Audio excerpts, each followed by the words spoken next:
மீனு குருவி அவ பொண்ணு லக்கியோட வாழ்ந்துட்டு வந்தா. அவளுக்குன்னு சொந்தமா ஒரு மாமரமும் இருந்துச்சு. அதுல கிடைக்கிற மாம்பழத்தை எடுத்துட்டு போய் வெளியூர் சந்தையில விட்டு அதுல இருந்து வர்ற காசை வச்சுதான் மீனுவும் லக்கியும் வாழ்ந்துட்டு இருந்தாங்க. இந்த மாதிரியே இவங்களோட வாழ்க்கை போய்கிட்டு இருந்தது.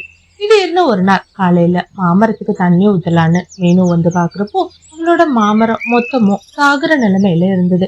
இத பார்த்து மீனுக்கு ரொம்பவே மனசுக்கு வருத்தமா போயிடுச்சு.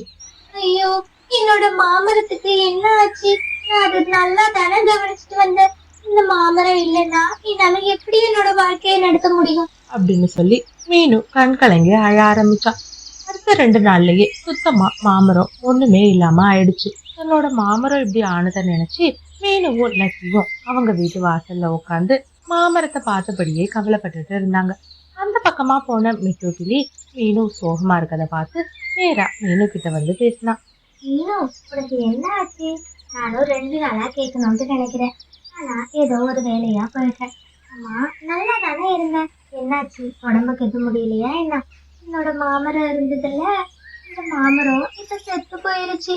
ஐயோ, என்ன மீனு சொல்ற? மாமரம் செத்து போயிருச்சா? அதை வச்சுதானே நீ உன் வாழ்க்கையை நடத்திட்டு இருந்த? ஆமா மிட்டு, அதை நினைச்சுதான் எனக்கும் லக்கிக்கும் 2 நாளா ஒரே கவலை. எப்படிதான் என் மாமரம் இப்படி ஆணுச்சுன்னே தெரியல. இப்போ என் மாமரம் இல்லாம என்னோட பொழப்புக்கு நான் என்ன செய்யறதுன்னே தெரியல மிட்டு அப்படின்னு சொல்லி தேம்பி அழ ஆரம்பிச்சா. என்கிட்ட ஒரு யோசனை இருக்கு. அதுபடி பண்ணனா கண்டிப்பா உன்னோட வாழ்வாதாரத்துக்கு எதுனா ஒரு உதவியா இருக்கும். என்ன விட்டு சொல்ற? அப்படி என்ன யோசனை இருக்கு? உன்னோட மாமரம் இருக்குல்ல, அந்த மாமரத்தை வச்சு நீ ஒரு போட் செஞ்சிரு. அந்த போட்டை செஞ்சினா கண்டிப்பா உனக்கு அது உபயோகமா இருக்கும். ஆனா போட்டை செஞ்சு நான் என்ன பண்ண முடியும்? காட்டுல வாழ்ற பறவைங்க எல்லாரும் பக்கத்து டவுனுக்கு போறதுக்கு 10 கிலோமீட்டர் சுத்தி போறாங்க அந்த ஆத்த கடக்க முடியாம. ஆனா போட்டு மட்டும் இருந்துச்சுன்னு வச்சுக்கோ, எல்லா பறவைகளும் ஈஸியா உன்னோட போட்ல ஏறி டவுனுக்கு போவாங்க. அப்படி அவங்க போறப்போ உனக்கு பணமும் கிடைக்கும். அட, இந்த யோசனை எனக்கு இல்லாம போயிடுச்சே மிட்டு. சரி சரி, நாளைக்கு என்னோட மாமரத்தை வெட்டி நான் போட்டு செஞ்சிடறேன் அப்படின்னு சொல்லி மறுநாள் காலையில எழுந்ததுமே அவளோட மாமரத்தை வச்சு மீனும் போட்டு செய்ய ஆரம்பிச்சா. ஒரு வழியா போட்டையும் செஞ்சு முடிச்சுட்டா. இப்போ அந்த காட்டுல வாழ்ற எல்லா பறவைங்களும் மீனுவோட போட்ல ஏறி பக்கத்து டவுனுக்கு ரொம்ப ஈஸியா போயிட்டு வந்துட்டு இருந்தாங்க. இதனால மீனுக்கும் கொஞ்சம் பணம் கிடைச்சி மீனுவும் நல்லா வாழ ஆரம்பிச்சா. இது எப்படியோ அந்த பொறாம பிடிச்ச காகங்களுக்கு தெரிஞ்சிருச்சு. ஆலுஜி, அந்த மீனும் நல்லா வாழக்கூடாதுன்னு எவ்வளவு கஷ்டப்பட்டு அவளோட மாமரத்தை அழிச்சோம். ஆனா அந்த மீனும் இப்ப மறுபடியும் நல்லா வாழ ஆரம்பிச்சுட்டா. என்ன கௌரி சொல்ற? எப்படி அவளால வாழ முடியுது? அவளோட மாமரத்தை தான் நம்ம வேரோட அழிச்சிட்டோமே. ஆனா அவ அந்த மாமரத்தை வச்சு தோட்ட செஞ்சு பறவைகள் எல்லாம் பக்கத்து டவுனுக்கு ஏற்றிட்டு போறா. அதுல மூலியமா அவளுக்கு நிறைய பணம் வருது காலூஜி. இந்த போட்டை வச்சு அவ மறுபடியும் பணக்காரி ஆயிடுவான்னு நினைக்கிறேன். கௌரி, அப்படிலாம் நம்ம விடவே கூடாது. அந்த போட் இருக்கிறதுனால தானே அவ இப்படி எல்லாம் பண்ணிட்டு இருக்கா. ராத்திரியோட ராத்திரியா அந்த போட்டுக்கும் நம்ம எதுனா பண்ணிடணும் அப்படின்னு காகங்கள் 2 பேரும் திட்டம் போட்டு அன்னைக்கு ராத்திரி மீனு தூங்குன நேரமா பார்த்து போட்டுல ஒரு பெரிய கோட்டையா போட்டு வச்சுட்டு வந்துட்டாங்க. பாவம், இது தெரியாத மீனும் மறுநாள் காலையில எப்பயும் போல சவாரி ஏற்கிறதுக்காக ஆத்தோட அந்த கரைக்கு தான் பொண்ணு லக்கிய கூட்டிட்டு போட்ல போய்கிட்டு இருந்தா. போட்டு நடு வழியில போகும்போது போட்டுக்குள்ள தண்ணி ஏறி மீனுவும் லக்கியும் உயிருக்கு போராட ஆரம்பிச்சாங்க. அம்மா, என்னது இது? இந்த போட்ல தண்ணி உள்ள ஏறிட்டு இருக்குமா? ஆமாண்டா தங்கம், எனக்கும் இதை நினைச்சா ரொம்ப பயமா இருக்கு. இப்ப நாம எப்படிமா உயிரை காப்பாத்திக்கிறது? கவலைப்படாத தங்கம், எப்படின்னா அந்த கடவுள் நம்மளுக்கு உதவி செய்வாரு அப்படின்னு மீனு சொல்லிட்டு இருக்கும்போதே திடீர்னு ஒரு சூறாவளி காத்து அடிச்சு மீனுவோட போட்டு அங்கேயும் இங்கேயும் காத்துல காத்துக்குள்ள ஓட ஆரம்பிச்சிச்சு. இந்த மாதிரி ஸ்டோரிஸை தொடர்ந்து பார்க்கணுன்னு நினச்சிங்கன்னா மறக்காமல் சிட்டு பேர்ட் ஸ்டோரிஸ் சேனலை சப்ஸ்கிரைப் பண்ணுங்கள். கூடவே பக்கத்தில் இருக்கிற ஆல் சிம்பிளையும் ப்ரெஸ் பண்ணுங்க. ஸ்டோரி பிடிச்சிருந்தா லைக் பண்ணிவிட்டு உங்கள் ஃப்ரெண்ட்ஸ் கூடவும் ஷேர் பண்ணுங்கள். ஒரு வழியா ஒரு தீவு மாதிரி இருக்கிற இடத்துல போய் போட்டும் கரை ஒதுங்கிடுச்சு. அம்மா, இந்த இடம் என்ன இடம்னே தெரியலம்மா. இதுக்கு முன்னாடி நாம இதை பார்த்ததே இல்லை. ஆமாண்ட தங்கம், இத பாக்குறதுக்கு ஏதோ ஒரு தீவு மாதிரி தெரியுது. ஆஹா, நம்ம இங்க இருந்து எப்படி வெளியில போறதுன்னு தெரியலையே. சரி சரி, இப்போதைக்கு நம்ம பசியா இருக்கு, எதனா அந்த தீவிர சாப்பாடு கிடைக்குதான்னு தேடி பார்ப்போம். அதுக்கப்புறமா வீட்டுக்கு போறத பத்தி எல்லாம் யோசிக்கலாம். அப்படின்னு சொல்லிட்டு மீனுவும் லக்கியும் அந்த தீவுக்குள்ள எதுனா உணவு கிடைக்குதான்னு தேடி பார்க்கலான்னு உள்ள போனாங்க. உணவு தேடி போன லக்கியோட கண்ணுல தூரத்துல ஒரு ஆப்பிள் மரம் இருக்கிறத பார்த்தா. அம்மா, அங்க பாருங்க, ஆப்பிள் மரம் இருக்கு. வாங்கம்மா, வேகமா போய் நம்ம அந்த ஆப்பிளை பறிச்சு சாப்பிடலாம். அப்படின்னு சொல்லிட்டு ரொம்ப வேக வேகமா லக்கியும் மீனவும் போனாங்க.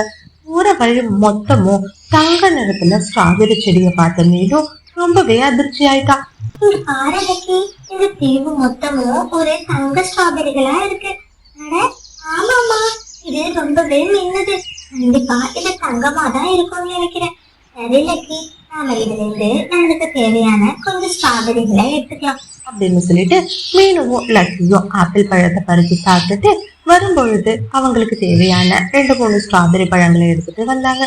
வந்தவங்க அந்த போட்ல இருக்கிற ஓட்டையை சரி செஞ்சு திரும்பவும் அவங்களோட வீட்டுக்கே போயிட்டாங்க. காகங்கள் கெடுதலை நினச்சி பண்ணின ஒரு விஷயம் மீனுவோட நல்ல மனசால மீனுக்கு நல்லதாகவே முடிஞ்சிச்சு. இந்த ஸ்டோரியோட செகண்ட் பார்ட்டை நான் நாளைக்கு அப்லோட் பண்ணுறேன். மறக்காமல் அதையும் பாருங்கள். இந்த மாதிரி ஸ்டோரிஸை தொடர்ந்து பார்க்க நம்ம சேனலையும் சப்ஸ்கிரைப் பண்ணுங்கள். நீனும் உனக்கு தெரிஞ்ச இடத்துல இதெல்லாம் நல்ல வேலை இருந்தா காலுவுக்கு சொல்லிவிட. இப்ப போய்கிட்டு இருக்க வேலையில சரியான சம்பளம் வர மாட்டேங்குது. அதை வச்சு குடும்பத்தை ஓட்டுறதே ரொம்ப சிரமமா இருக்கு வேணும். இப்போதைக்கு காலுக்கு தகுந்த மாதிரி எந்த வேலையுமே இல்லையே. பக்கத்து காட்டுல இருக்கிற நெல்லு வியாபாரி ஒருத்தர் அவரோட வண்டியை ஓட்டுறதுக்கு டிரைவர் வேணும்னு கேட்டாரு. அந்த வேலைதான் காலியா இருக்கு. டிரைவர் வேலை தானே, காலுவுக்கு அது நல்லாவே தெரியும். கல்யாணத்துக்கு முன்னாடி காலு டிரைவர் வேலை தான் வேணும் பார்த்துட்டு இருந்தாரு.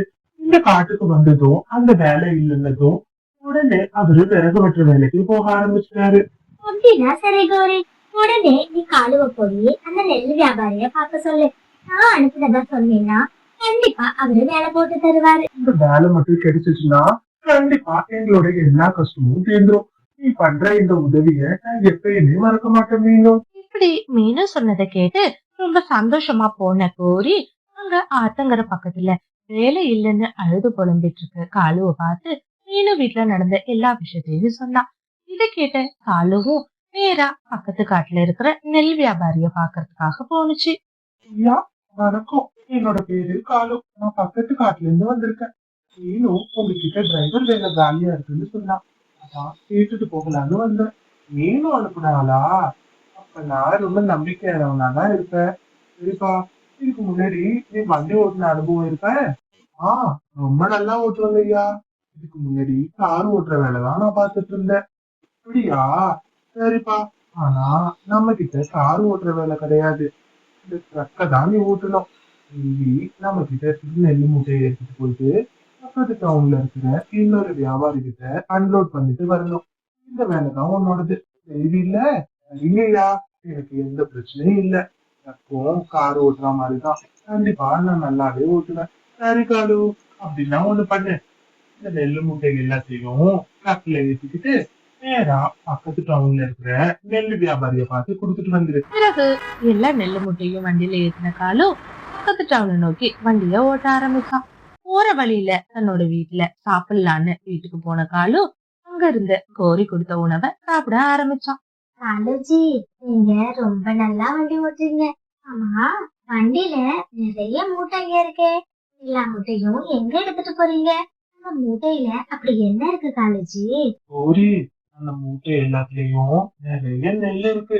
அதை எடுத்துட்டு போய் பக்கத்து காட்டுல இருக்கிற இன்னொரு வியாபாரி கிட்ட சேர்க்கணும். இதுதான் என்னோட டெய்லி வேலை.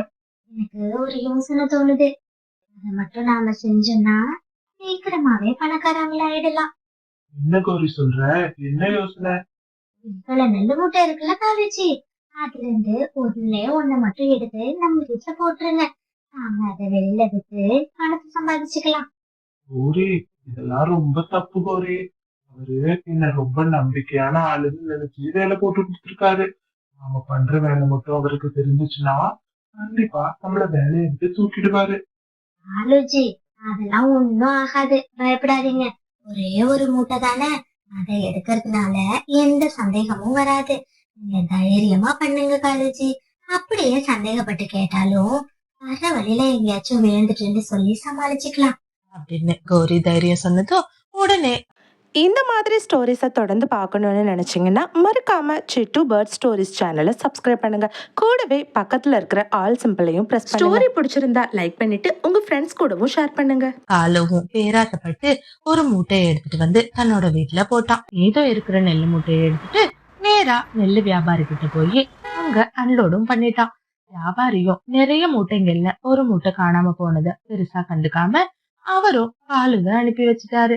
தொடர்ந்து இதே மாதிரி தினமும் காலு நெல்லு மூட்டையை எடுத்து ஒவ்வொரு மூட்டையா தன்னோட வீட்டுல சேகரிக்க ஆரம்பிச்சான்.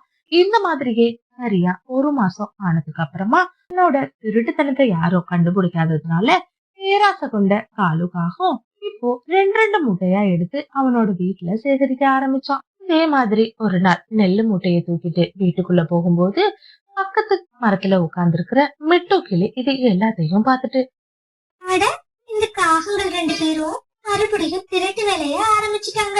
எவ்வளவு நம்பிக்கையா அந்த வியாபாரி ஏத்தி விட்டுருப்பாரு. ஆனா இது என்னடான்னா அதுல இருக்கிற நெல்லு மூட்டைய தன்னோட வீட்டுக்குள்ள பதுக்கி வைக்குது. இந்த வேலை மீனு வாங்கி கொடுத்தது. இது பண்றதால கண்டிப்பா மீனுக்கு தான் கெட்ட பேர் வரும். ஆமா, எப்படியாச்சும் இந்த விஷயத்த மீனு கிட்ட சொல்லி ஆகணும் அப்படின்னு யோசிச்ச மிட்டு அங்கிருந்து மீனுவை பாக்குறதுக்காக பறக்க ஆரம்பிச்சா. குளக்கரையில மீனுவை பார்த்த மிட்டு நடந்த எல்லா விஷயத்தையும் மீனு கிட்ட சொன்னான். அட, என்ன மட்டும் சொல்ற? அந்த காகம் ரொம்ப பாவமா வந்து கெஞ்சினுச்சு. அதனாலதான் நான் கழுகண்ணை கிட்ட சொல்லி வேலைய வாங்கி கொடுத்தேன். இப்ப பாரு எப்படி ஒரு திருட்டு வேலைய பாக்குதுங்கன்னு. இதுங்களை நாம சும்மாவே விடக்கூடாது அப்படின்னு சொல்லி 2 பேரும் நேரா கழுக பாக்கலான்னு போனாங்க. இந்த மாதிரி ஸ்டோரிஸை தொடர்ந்து பார்க்கணுன்னு நினச்சிங்கன்னா மறக்காம சிட்டு பேர்ட் ஸ்டோரிஸ் சேனலை சப்ஸ்கிரைப் பண்ணுங்க. கூடவே பக்கத்தில் இருக்கிற ஆல் சிம்பிளையும் ப்ரெஸ் பண்ணுங்க. ஸ்டோரி பிடிச்சிருந்தா லைக் பண்ணிட்டு உங்க ஃப்ரெண்ட்ஸ் கூடவும் ஷேர் பண்ணுங்க. நெல்லு வியாபாரி கிட்ட நடந்த எல்லா விஷயத்தையும் சொல்லி காலு பண்ண தப்புக்காக அவ மன்னிப்பும் கேட்டா. இங்க பாரு மீனு, எனக்கு உன்னை பத்தி நல்லாவே தெரியும். நீ அனுப்பின ஆளுங்கிறதுனாலதான் ஒவ்வொரு நாளும் நெல்லு மூட்டை குறையிறப்போ நான் அவனை சந்தேகப்படாம இருந்தேன். சரி, ரோட்ல போற வழியில எங்கன்னா தவறி விழுந்திருக்கோம்னு நினைச்சேன். இப்ப நீயே சொல்லிட்டல்ல, அவன் இந்த திருட்டு வேலை பாக்குறதுக்கு கண்டிப்பா எனக்கு பதில் சொல்லியே ஆகணும். இன்னைக்கு வரட்டும், நான் அவனை கவனிச்சுக்கிறேன். நீ கவலைப்படாம போயிட்டு வா அப்படின்னு சொல்லி மீனுவை அனுப்பி வச்சான். அன்லோட் பண்ணிட்டு மீனு எப்பயும் போல சாவியை கொடுக்கறதுக்காக கழுகு கிட்ட வந்துச்சு. ஆமா ஆலு, தினமும் மத்தியானம் நீ எதுக்காக உன்னோட வீட்டுக்கு போற? ஐயா, அது ஒண்ணும் இல்லைங்கய்யா. எனக்கு மதிய உணவு என் மனைவி சமைச்சு வச்சிருப்பா. அதை சாப்பிடுறதுக்காக தான் நான் வீட்டுக்கு போறேன். ஓ, அப்படியா? சரிப்பா. இல்ல, உன் வீட்டுல தினமும் வண்டி விக்கிறதா என்னோட மேனேஜர் சொன்னாரு. அதான் சரி எதுக்காக போறேன்னு கேட்டேன். சரிப்பா, ஒண்ணும் பிரச்சனை இல்ல. நீ தினமும் உன் வீட்டுல போய் சாப்பிடு, சரியா? சரிங்கய்யா, நான் நாளைக்கு உங்களை பாக்குறேன் அப்படின்னு சொல்லிட்டு எதுவுமே நடக்காத மாதிரி காலுவும் அங்கிருந்து போயிட்டான். இந்த காகத்துக்கு எவ்வளவு தைரியம் இருக்கும்? நான் வாயை திறந்து கேட்டதுக்கு அப்புறமும் தெரியாம தப்பு பண்ணிட்டேன்னு சொல்லி மன்னிப்பு கேட்க கூட தோணல. இவனை கையும் களவுமா நாம புடிச்சாகணும் அப்படின்னு மனசுக்குள்ள திட்டம் தீட்டின கழுகு அந்த நாளுக்காக காத்துட்டு இருந்துச்சு. இந்த மாதிரி ஸ்டோரிஸை தொடர்ந்து பார்க்கணுன்னு நினச்சிங்கன்னா மறக்காம சிட்டு பேர்ட் ஸ்டோரிஸ் சேனலை சப்ஸ்கிரைப் பண்ணுங்க. கூடவே பக்கத்தில் இருக்கிற ஆல் சிம்பிளையும் ப்ரெஸ் பண்ணுங்க. ஸ்டோரி பிடிச்சிருந்தா லைக் பண்ணிட்டு உங்க ஃப்ரெண்ட்ஸ் கூடவும் ஷேர் பண்ணுங்க. மறுநாள் காலையில எப்பயும் போல காலு நெல்லு மூட்டையை ஏத்திக்கிட்டு போனவன் தன்னோட வீட்டுல சாப்பிடுறதுக்காக நிறுத்தினான். அதே மாதிரி 2 மூட்டையை எடுத்துட்டு காலுவும் கோரியும் வீட்டுக்குள்ள போக தயாரானாங்க. அந்த நேரம்னு பார்த்து இது எல்லாத்தையும் மறைஞ்சிருந்து பார்த்துக்கிட்டு இருந்த கழுகும் மீனும் மிட்டு 3 பேரும் சேர்ந்து நேரா காலுவோட வீட்டு வாசலுக்கு வந்தாங்க.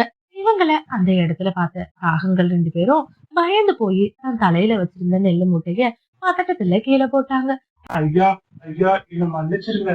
ஏய், வாய மூடு. இப்பயே எனக்கு உன் மேல சந்தேகம் வந்துச்சு. அதை கேட்டதுக்கு அப்புறமும் எப்படி நல்லவ மாதிரி பேசி சமாளிச்ச. இதுக்கப்புறமும் நான் உன்னை நம்புறதா இல்ல. நீ பண்ணின திருட்டு வேலைக்கு உனக்கு சரியான தண்டனையை நான் கொடுத்தே தருவேன் அப்படின்னு சொல்லிட்டு நேரா போலீஸ்கார குருவியை வர வச்சு காலுவை போலீஸ்கார குருவி கிட்ட புடிச்சு கொடுத்துட்டான். மீனும், தயவு செஞ்சு காலுவை ஜெயில இருந்து வெளியில எடுத்துரு மீனும். இனிமே இப்படி ஒரு தப்ப அவர் பண்ணவே மாட்டாரு. நான் எவ்வளவு நல்லவன்னு நம்பி நீ கெஞ்சினதுனால வேலை வாங்கி கொடுத்தேன். ஆனா எனக்கு தெரிஞ்ச இடத்துலயே நீங்க உங்க வேலையை காட்ட ஆரம்பிச்சிட்டீங்கல்ல. இதுக்கு மேல நீ எவ்வளவுதான் கெஞ்சி டிராமா போட்டாலும் உன்னோட நாடகத்தை நான் நம்ப தயாரா இல்ல. அப்படின்னு மீனு சொல்லிட்டு அங்கிருந்து கோவமா போயிட்டா.